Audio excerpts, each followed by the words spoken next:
කොහොමද ඉතින් ඔයාලට ඔයාලා හැමෝම හොඳින් නැති කියලා මං හිතනවා.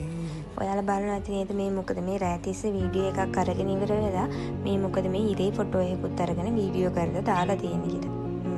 මං ඔයාලට කියන්නම්කෝ යයි කියලා. ඔන්න මම දුර ගමනක් යන්න හදන්නේ. දුර කියන්නේ හොඳටම දුරයි. කොහොම හරි රෑ තමයි බස් එකට නැග්ගේ. කොහොම හරි මට ඕනි තැනට යද්දී ඔන්න ඔය විදිහට උදේ වෙලා තිබ්බා. හැබැයි මේ ඉන්නෙත් ඕනි තැන නෙමේ. මේ දැන් මං ඉන්නේ මොනරාගල. යන්න තියෙන තැන ඉඳන් යන්න එකටම යන්න බස් එකක් හොයාගන්න නැති හින්දා මොනරාගලට ඇවිල්ලා තමයි මට යන්න උනේ.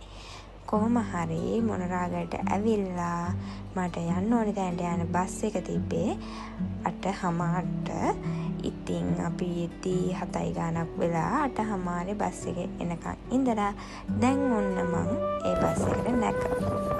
කොහොම හරි යන්නේ හරිම දුර තැනකට.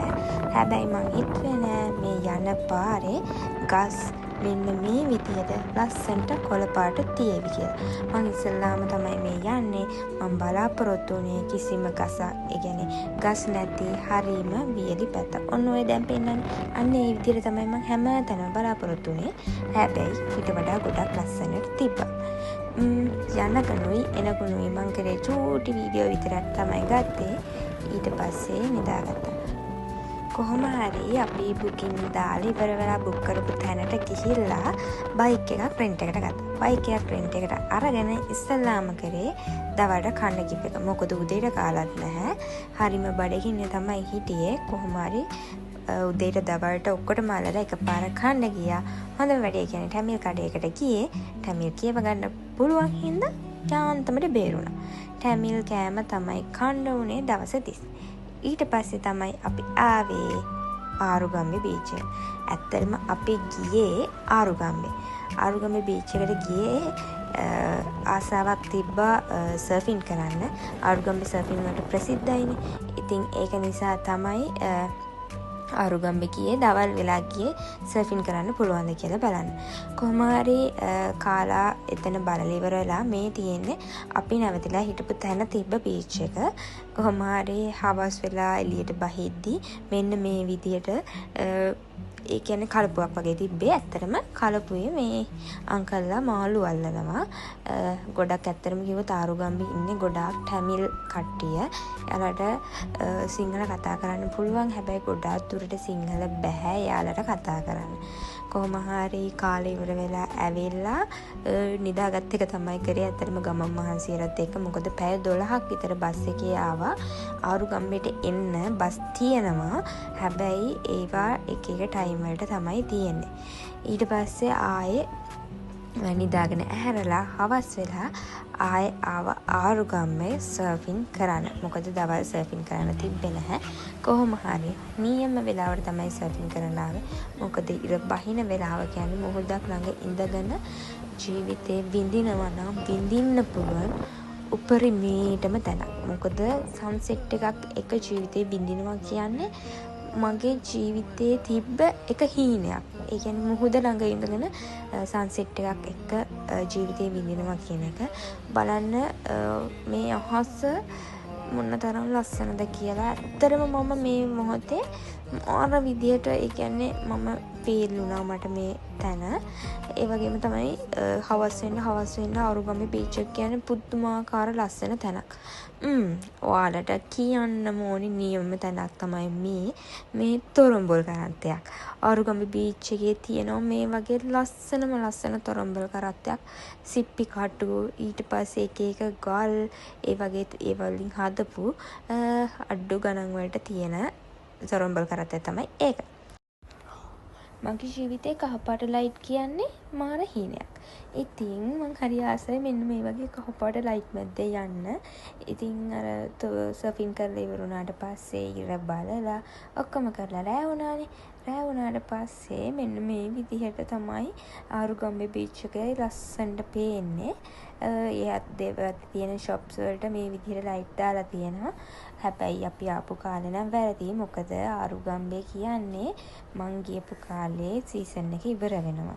ඒ කියන්නේ කියන්නේ ආරුගම්බේ සීසන් එක සාමාන්‍යයෙන් පටන් ගන්නේ අප්‍රේල් වල වගේ ඉඳන් අප්‍රේල් අගෝස්තු සැප්තැම්බර් කියන්නේ සීසන් ඉවර වෙන කාලේ.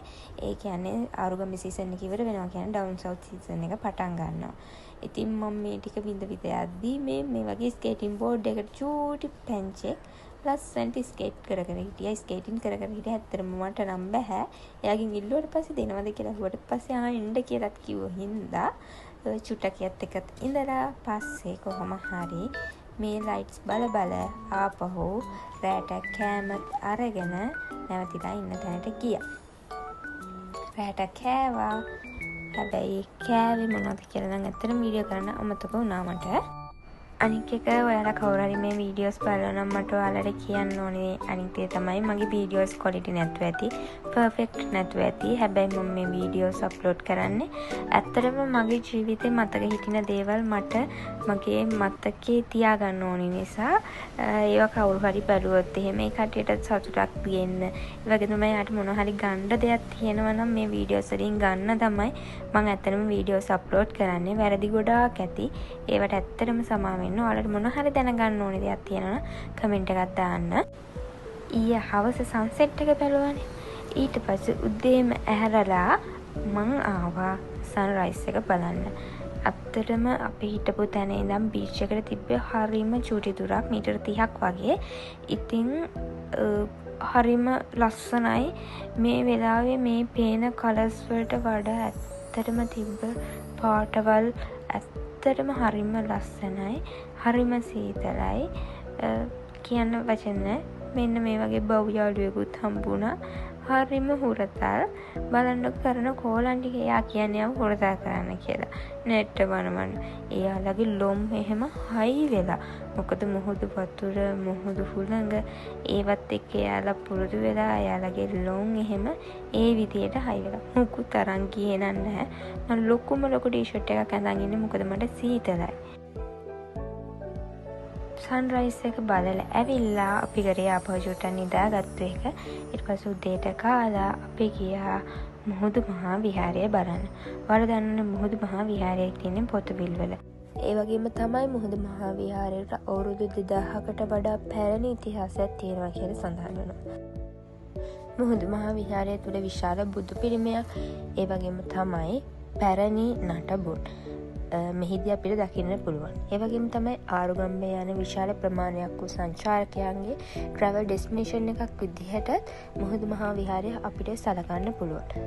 මේ තියෙන පැරණි නටබුන් මුහුදු මහා විහාරයේ කතාව ගත්තොත් එහෙම ඔයාලා දන්නවා කැලණිය රාජධානියේ රජකම් කළ කැලණිතිස්ස රජතුමා.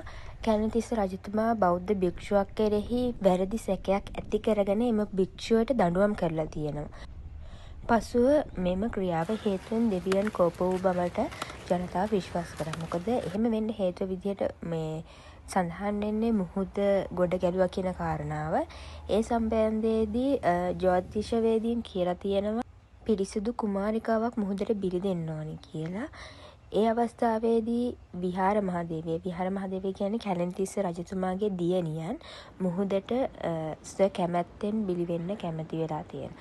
ඒ අනුව රන්වන් පැහැති බෝට්ටුවක නගෝරා විහාර මහදේවියව මුහුදට බිලි දුන්නා. අන්තිමේදී දවස් කිහිපයකට පසුව අන්තිමට මෙන්න මේ වෙරළ තීරයේදී තමයි කාවන්තිස්ස රජතුමා විසින් විහාර මහදේවියව හොයාගත්තේ. පසුව විහාර මහදේවියව සරණ පාවාගෙන පසුව දුටුගැමුණු රජතුමාගේ මව වුණේ විහාර මහදේවිය වගේම පියාණන් වුණේ කාවන්තිස්ස රජතුමා. මුහුදු මහා විහාරය ඉදිවෙන්න ප්‍රධාන හේතුව විදිහට සැලකෙන්නේ විහාර මහදේවිය ගොඩ බැස්සේ මේ නැගෙනහිර වෙරළ තීරයට. ඒ කියන්නේ මුහුදු මහා විහාරය පිහිටලා තියෙන වෙරළ තීරයට ගොඩ බහැපු හේතුව නිසා තමයි මුහුදු මහා විහාරය ඉදි වෙන්නේ. මේ තියෙන මුහුදු මහා විහාරය අවට තියෙන වටපිටාව ඇත්තටම මේ හැරීම තියෙන ෆයිනස් කැලයක්. හරිම ලස්සනයි. කොළ පාටයි. ඒ කියන්නේ ලොකු වෙරළ තීරයක් තියෙනවා. ඊට පස්සේ මේ අපි යන්නේ හවස් වෙලා හරිම ලස්සන කූල් ප්ලේස් එකක් බලන්න. ඇත්තටම දැන් හවස ලස්සන සන්සෙට් එකකුත් තියෙනවා. ඒ වගේම තමයි අපි යන්නේ සර්ව් කරන්න පුළුවන්. ඒ වගේම ලස්සනට සන්සෙට් එකක් බලන්න පුළුවන් ලස්සන ගලකට. ඇත්තම කිව්වොත් අපේ පැත්තේ නම් හරක් මීහරක් ඒ වගේ සත්තු නැහැ. මොකද හදන්නේ නැහැ. ඉතින් මට ඒ වගේ දෙයක් කියන්නෙත් ඇත්තටම හරිම අමුතු දෙයක් වගේ. බලන්න මේ සන්සෙට් එක හරිම ලස්සනයි නේද කියලා.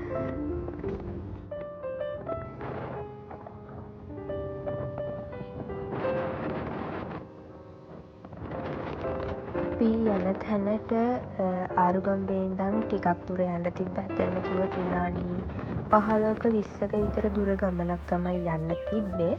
අපි බයික් එක රෙන්ට් එකට ගත්ත නිසා ඇත්තටම මේ ගමන යන්න හරිම ලේසි වුණා.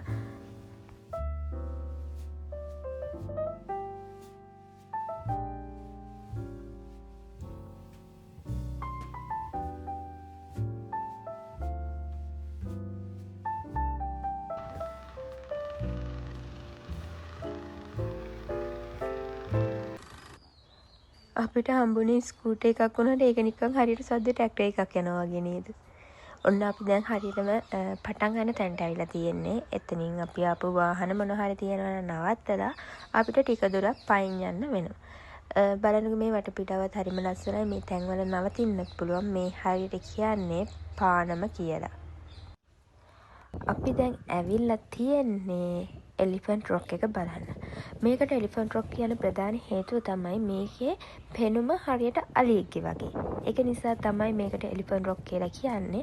මං කියවනේ චුට්ටක් දුර පයින් යන්න තියෙනවා කියලා. මේ මුහුදු, ඒ කියන්නේ මුහුද අයිනෙන් තමයි අපිට ගලට නගින්න පයින් යන්න තියෙන්නේ. බලන්නකො හවසට පේන මුහුදත් එක කම්බයින් වෙලා පේන අහස සන්සෙට් එක කොච්චර ලස්සනද කියලා. අන්නර ඈතින් පේන ගලට තමයි අපි යන්න ඕනේ. ඒ වගේ මෙතන සර්ෆින් පොයින්ට් එකක් විදිහට හඳුන්වන්න පුළුවන්. චුටි සර්ෆින් කරන්න පුළුවන්. සර්ෆින් බෝඩ් ගන්න පුළුවන් චුටි කඩවලුත් මෙතන තියෙනවා.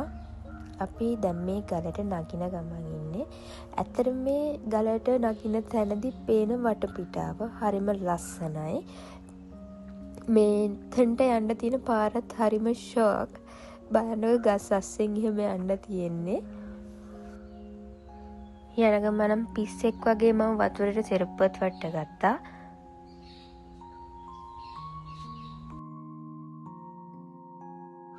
ඇත්තටම කිසිම හදිසියක් තිබ්බේ නැති නිසා වටපිටාවත් බල තමයි අපේ කන්ද උඩට ගියේ චුට්ට. මොකද මේ වටපිටාව හරිම ලස්සනයි. නිල් පාට, කොළ පාට, ඒ දේවල් එක්ක මික්ස් වෙච්ච හරි ලස්සන වටපිටාවක් තියෙන්නේ. අපිට තව චුට්ටක් දුර යන්න තියෙනවා. මේ කන්ද ටිකක් උඩට නැග්ගට පස්සේ මුළු වටපිටාවම පේන විදිහ හරිම ලස්සනයි. බලන්නේ නිල් පාටත් එක්ක මුහුද කොච්චර ලස්සනට තියෙනවද කියලා දිලිසෙනවා අහස. අපි තවත් උඩට නගින්න ඕනේ. බලන්නකො මෙතන මොනතරම් ලස්සනද කියලා. ඔන්න දැන් අපි ගලේ මුදුනටම ආවා. මෙන්න මෙතනට තමයි ගල මුදුන. මේ ගල මුදුනට කොහොමද වටපිටාව පේන්නේ කියලා. ඇත්තටම ගොඩාක් සංචාරකයෝ ඇවිල්ලා හිටියා. මොකද මෙතන හරි ලස්සනයි. සන්සෙට් එක බලන්න පුළුවන්. ඒ වගේම සර්ෆින් කරනවා බලන්න පුළුවන්. ආරුගම්බේ විශාල ප්‍රදේශයක් මෙතනට පේනවා. ඒක නිසා ගොඩාක් කට්ටිය ඇවිල්ලා හිටියා. ඉතින් අපිත් කරේ ටිකක් වෙලා වාඩි වෙලා මෙතන ලස්සන බලපු එක ඇත්තටම. මොකද හරිම ලස්සනයි. කූල් වයිබ් එකක් තියෙනවා. ඒ වගේම තමයි කාම් ප්ලේස් එකක්. ඊට පස්සේ අපි ටික වෙලාවකින් ආපහු ආවා. මොකද ආවේ තනිය ඉන්නවා කියපු නිසා. තනිය කියන්නේ ඇත්තටම තනියෙන් ඉන්න අලියෙක්. එයා හවසට ඉන්නවලු. ගොඩක් හවස් වෙන්න බයික් වලින් එහෙම යන්න එපා කියලා තමයි ඒ පැත්ත ගැන දන්න කට්ටිය කීවේ. හැබැයි හවස් වෙනකන් ඉන්න එපා කිව්වට අපි එද්දි කන්දෙන් පල්ලෙහාට බහැලා ඉතුරු ටික පයින් එද්දි ඇත්තටම රෑ වෙලා තිබ්බා. මේ අපි පහු කරගෙන ආපු තැන හවසට පේන විදිහ හරි ලස්සනට පේනවා. මෙතනින් ආරුගම්බේ ගමන ඉතින් අපි නතර කරා. ඊට පස්සේ දවස් දෙපාන්දර අපි ගියා ඩවුන් සවුත් පැත්තට. ආපහු අලුත් ගමනක මතක අරන් එන ගමන් අදට ඉතින් මෙතනින් ආරුගම්බේ ගමන නතර කරනවා. ඔයාලා හැමෝටම ආදරෙයි.